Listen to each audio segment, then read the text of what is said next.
Very good afternoon, you all. Welcome you to the video lectures on artificial intelligence. And today we'll be discussing the most important part, that is the predicate calculus. Why this calculus is important? In our production system, I have told you that we need a initial global database, or what we said is a global database. So for this global database, we need a representation of this problem domain by some language. So what is the language we will be writing? You can say, sir, we are writing Lisp or we are writing no. So for representing the problem of the problem domain, we need a particular type of language, and we will be using here predicate calculus. Okay. The main thing is that the information to be encoded into a global database of the production system, the descriptive statement is difficult to represent. Just write, if you write the English like sentences, it will be difficult to represent and it will not accept also. Okay. So for that, what we need? We need the first order predicate calculus for representing that one, and we also call it as a formal language. Okay. The first order predicate calculus, also what we call it as the formal language. We use this language for representing our problem in the production system global database. Okay. Now predicate calculus is defined by its syntax. For syntax, we specify alphabet of symbols. Okay. So we have a number of syntax for that one, and now we'll be using the number of syntax to represent this predicate calculus. Now let us see. Now let us see what are the major components of predicate calculus. There are four major components of this predicate calculus. First one is the predicate symbol that I will explain now. Second one is the variable symbols. Third one is the function symbols, and fourth one is the constant symbols. So one by one, let us see what is the predicate symbol. Predicate symbol means, suppose we want to represent some Voltaire has written the book Candidate. Okay, then the predicate symbol here is right. So we can express the same thing that Voltaire has written Candidate, right inside the bracket Voltaire comma Candidate. That means Voltaire has written Candidate. Okay, or you can write Shakespeare has written something like that. Then in the variable symbols, what we use variables x or y. For example, x has written y. So in that case, we can represent it like this, right in bracket x comma y. Okay. So what is the verb? Those things are represented here first. Right in bracket x comma y. So x has written y. Similarly, we can use the function symbols. In the function symbol, suppose say John's father married John's mother. Okay. So how do we represent all the things? Here the married is the verb. So married inside the bracket. You see here the bracket is different bracket. It is a square bracket. It is coming. So because I am using a function that is John's father, that is father of John. So father of John, father inside the braces it is John. So this father of John married to mother of John. Again mother of John also it is another function. Mother inside braces, that is John, and both are separated by a comma. So when we are going for this function symbols representation, so we write the verb that is married, then inside the square bracket, and all the two functions are to separated by the comma. I think you are clear on this thing. So I have written married, father of John, comma to mother of John. Okay. Then we also write just like the constant symbol. For example, Voltaire write Candidate. So what we write in Voltaire, comma Candidate. So these are the four ways or the four major components of the predicate calculus. Okay. Now let us see some definitions here. The legitimate expression of the predicate calculus is called a well-formed formula, or WFF. Remember this thing. This is very important for the artificial intelligence. The legitimate expressions of the predicate calculus is called well-formed formula. We also call it as the atomic formula. So whether you call it the atomic formula or whether you call it as the well-formed formula, both are same. And to represent an English sentences by an atomic formula or the well-formed formula, we focus on the relations and entities of sentences. What are the relations are there and what are the entities? Both are important. And the verb, whatever I told you that right, that is the verb. So these verbs represent by the predicate. The first we are using the predicate, then we are using other things inside, the objects or etc. That is the terms. Second one, the terms, it can be the subject and object of that verb. that we write inside the braces. That means write Voltaire, comma candidate inside the braces. Okay. So you remember these things while you are going for this predicate calculus. We are using this one well-formed formula. First is the predicate inside the bracket is separated by comma. They are the objects. That means somebody has written something, X has written Y, like that you can represent. Then we come across some other things. We use some special symbols. I told you that the symbol and, you can see here, this is the symbol and the or symbol or not, it is just the tilde, and implies or implications. So these things, so equal to greater than, this is the implications. So what is the meaning of that one? See, I give explanation for this and now. So for example, John lives in a greenhouse. How do you represent the sentence in predicate calculus? John lives in a greenhouse. So we have to represent it like this. John lives in a house. How do you write? What is the lives? Lives is the verb. So lives, John, comma house, and color of house is green. Color here it is. Benefit is not the verb here, but color house, comma green. So like this we can represent, because I am using and, I am using the symbol and. Suppose I want to use or. Suppose John play football or volleyball. So I write it like this: plays inside bracket John, comma football, or symbol you see just like the V. So plays John, comma football. So similarly, suppose I want to use the not, that is the negation. So Shakespeare has never written Vedas. For that, what you write? First you write Shakespeare has written Vedas, then you put a tilde before that one. For example, negation, write Shakespeare Vedas. First you write Shakespeare has written Vedas, then write Shakespeare, comma Vedas. But Shakespeare has not written, so you just put a negative sign before this one. Okay, this thing. Then is the implication. Implication here in predicate calculus. Suppose F1 implies F2. F1 implies, the one F2 has come out of this F1. So it is the same as negation of F1 or F2. So when some symbols are like that, F1 implies F2, you can put it like this: negation of F1 or F2, both the meaning is same. So whenever you are using in our atomic formula, if this type of equations are there, representation we can also convert into this one. Okay, because it is difficult for me to understand this one, but here I can I can easily understand. So negation of F1 or F2. Okay. Then this atomic formula and the negation of this atomic formula, both are called the literals. So what is the atomic formula? So suppose F1 and F2, something like that, or F1 minus F1 or negation of F1, both we called as the literals. The subset of predicate calculus is called the proposition calculus, that we will study in details. Okay. Then we go for some other terms like quantifications. Okay, we go for some terms like quantifications. What is this quantification that we will study? Now there are two types of quantifications. One is the universal quantifier, another is the existential quantifier. Why this quantifier is most important for us? Sometimes we use some statements or some sentences, something it looks like global or something like local, like that. For example, all elephants are grey. You don't contradict. Some elephants are there in Thailand, they are white, because Thailand is the land of white elephants. I am not going for the dispute now. I assume that all elephants in India, they are grey in color. So how do you represent all the things? See, it is a universal thing, the color of the elephant is grey. For that I use the universal quantifier. So universal quantifier for x. So for x.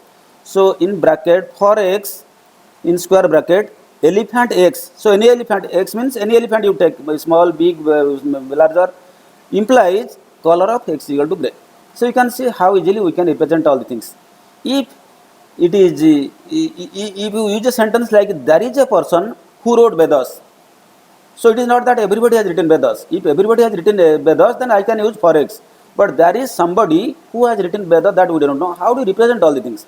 For that we use some existential quantifier, just like the inverse of E. So like that you can see it here. So there is a person who has written Vedas or who wrote Vedas. So there exists x, that is the existential quantifier, and write x comma Vedas. So that person x has written this Vedas. Okay. So I hope I have given you the minimum things on this universal and this the thing. Now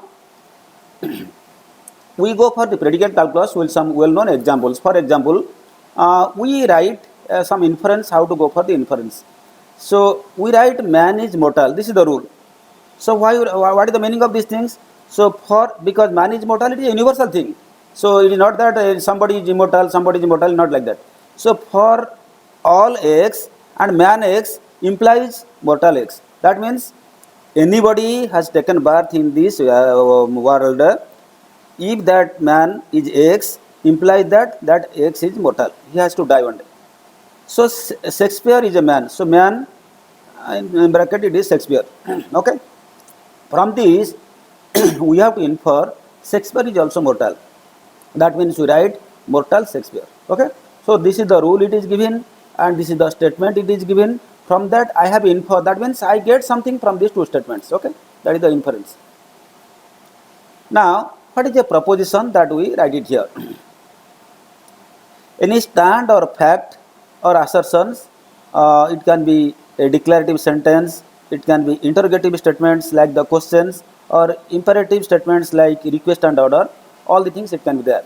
So I told you that various operations will be using like and, or, not. Not also sometimes we use this one. Then implications. And what is a tautology? Tautology are formula which truth value is always true. Whatever the assignment is that, then we call it as a tautology. Okay. Then we go for the various models. In proposition calculus, any formula with n proposition has 2 to the power n models, that is the assignments, and tautology evaluate the teen all models. Okay. So for example, P or negation of P, I have given when we are going for implications, how do all the things say. So what is the meaning of these things? So then negation of P and Q implies negation of P or Q. Okay. So see, try to understand all things. While I am going for negation of these things, then it becomes negation of P multiplied here. Then negation is multiplied on this operation. It has and it will become R, and again it becomes negation of Q. So these are the various things we use in there. Now we go for the various semantics. That is not important at this moment. We skip all the things. Then we just come to the predicate calculus directly. See here, how to represent knowledge of complex sentences. For example, in every city there is a thief who is beaten by every policeman in the city. You see, this is not a simple sentence. It is a complex sentence. So you see, in every city, how many cities are in India or abroad, in the entire world? There is a thief. Every city there is a thief who is beaten by every policeman in the city. So how do we represent all the things? How do see in every city that is a universal quantifier. So for all x city x, okay, for all x, then what is telling? There is a thief. So initially I have taken city x variable, and now there may be a thief. So I am using the existential quantifier in bracket, in curly bracket. There exists y and thief y, and lives y in x. So this thief is y, which lives in the city x, the particular city x, and for all z, another variable, that is the policeman. For all z, this policeman is z, implies beaten by, who is beaten by whom? So y is beaten by z. What is y? Y is the thief who is beaten by the z. You see, so these braces and all things are important. You have to carefully the opening braces and closing braces, you have to take it. Now you see, if you provide the statement here, in every city there is a thief who is beaten by every policeman in the city, artificial intelligence cannot understand what you have written because it does not understand your language. So when you represent all the things in a predicate calculus like this, it can easily understand, and it can easily also parse it, and it can understand. Okay. Then we are going for the main thing, the resolution. How to find the atomic formulas?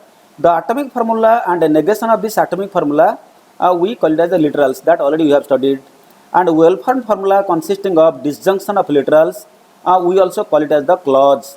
Disjunction, remember, conjunction is and, disjunction is or, this or this. Okay. Well-formed formula consisting of disjunction of literals are called clause, and any predicate calculus well-formed formula can be converted to clauses. Okay. And resolution is an important rule of inferences that can be applied to a clause. Now we are going for the most important thing here. Now what is the statement? I am not going to tell you. Now the statement is converted to one predicate calculus like this: for all x px implies for all y py implies p function of xy, and negation of for y, negation of for all y, or like this a sentence is given. So what is the sentence, what is converted, that is not important at this moment for us. Now this is the predicate calculus is given. How we go for the resolutions? We have 9 number of rules, you remember. We have 9 number of rules and we have to apply all the rules one by one. By applying we can find the disjoint, what we call it as the clause. Okay. Now rule number 1, eliminate implications symbol implies. When implication is there, suppose x implies y, then what I have written? Negation of x or y I have written, I have already told you. So this is the first rule, eliminate implication symbol implies. Then reduce the scope of negation. That means what is the negation there is from the beginning. So multiply on each and every atomic formula and also on the operations. In the operation, suppose and was there, when it is multiplied with the negation it becomes or. Then standardize the variables. Then we go for the standardizing of the variables. So because we cannot say x1, x2 like that, x, y, z like that, we standardize. Then eliminate existential variables. If any existential variable is there also, we have to go for elimination. There is a rule for doing that one. Then convert to Prince's form. Then put matrix in conjunctive normal form. Then eliminate universal quantifier, eliminate and symbol, and rename the variables. So these are the 9 rules you are applying one by one. Now let us go for the things. What is my statement? What is the predicate calculus? For all x, your thing starts here and ends here. Negation of px, or for all y, again start negation of py, all things are there. What is the rule number 1? What is the rule number 1? Rule number 1, I am telling you that if there is any implication, then I have to remove. What are the implication here? You see, first implication is here, second implication is here, third implication is here. Okay. So in the first implication, how we have done, let us see.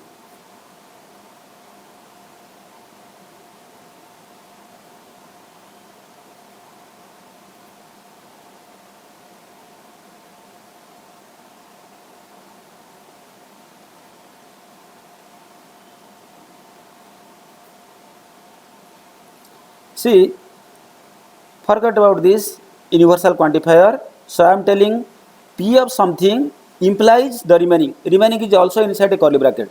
That means it is P implies Q. Then what will be my answer? If I go for the removal of these implications, negation of P or Q, the same thing I have to check it here. So negation of Px or the remaining as it is, I put it there. The remaining is as it is, I put it. Okay. Then when I am going for the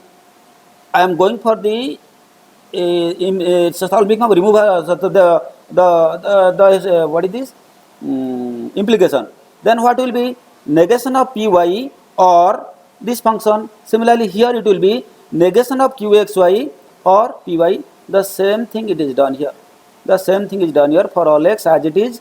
Each and everything is taken care. Then we are going for the applying the rule number 2. What is the rule number 2? I reduce the scope of negation. What are the negations are there? So here there is, I cannot reduce because it is only one function, negation of px. Here it is also negation of py, that is 1. But coming here, you see, the negation is applied everywhere throughout here. So the negation of universal quantifier is the existential quantifier. It becomes like that. Negation of negation, it becomes plus qxy. The negation of or become and negation of py become all the things. Clear? So I have, what is the rule number 2 is clear. Then standardize the variables. What is the third one?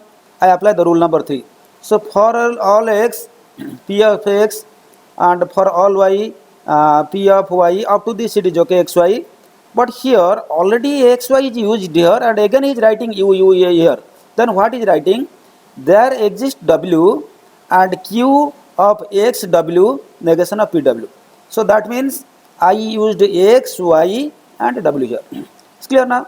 So this is, we call it as the standardization of variables. Then I am going for this elimination of this existential variable. That is the rule number 4. how do you go for the elimination of this existential qualification, that you see it here. Then here up to this negation of p, or for all y it was there up to this negation up to this, it is okay. So here it was there, uh, the existential quantifier is here, the existential quantifier is here.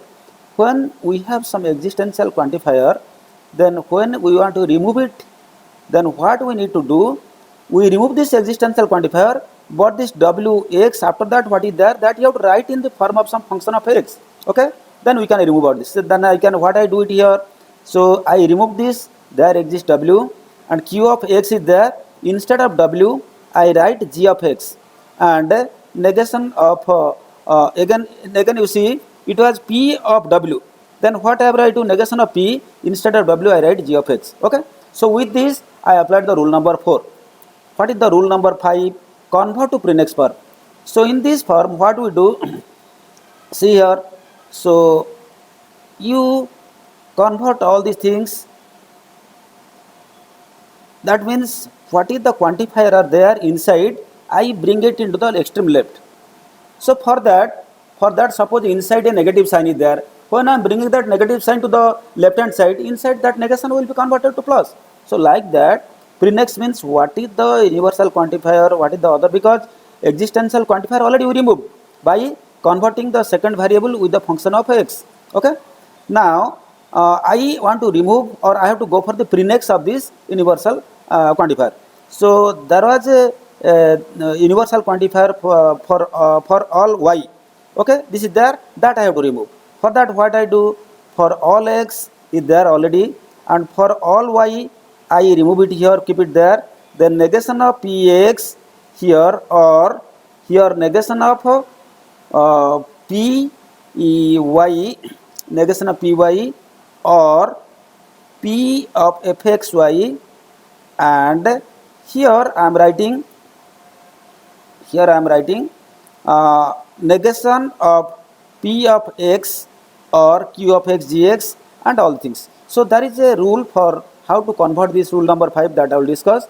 So this, using that one, we have gone for the conversion of pre-next form. Then put matrix conjunction the normal form. So once this step is applied, then we are going to apply the rule number 6. The rule number 6, what we do here, here also we follow certain things. After getting the pre-next form here, that we go for the simplification of all the things. Then we apply the rule number 7. Here we go for the elimination of the universal quantifier. We remove all the universal quantifier, and then what we do, we apply the rule number 8, that we eliminate all and. That means what are the things represented by this and, I make it some different things. The first one, what is the first thing? First thing is that negation of px or this one. This is one. Negation of px or this one, or p of xy, it is one. Then one and is there, so this and I remove, this enter, up to this I put it the second one.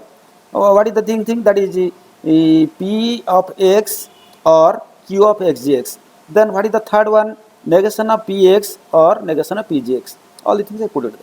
Then apply the rule number 9, rename the variables. That you remember that gx was w, that is the gx was w, and now what I do, instead of this I, because several times I am using x, but this first x is different from the second x and third x is different from second x. So what I do in the first case, p of x1 and all things are there, and wherever x is there you replace by the x1. The second case, p of x means there is p of x2, and here x2 and g of x2. This x2 means there. Then similarly the third case, p of x3 or negation of p of g x3. So these are the things. Finally what you find, all the things which are only represented by something or something, because that is the, you call the disjunction. Entire conjunction part you have removed. So I hope the minimum things I have given to here. You try to see this video 1 or 2 times, and if you understand these things, you can practice some other predicate calculus, because this is the main thing which you are going to represent as the global database for our predicate calculus or for our production system. Okay, once you are conversant with the things, I think remaining things will be very easy for you. Okay, with this I end this picture here, I end this video here.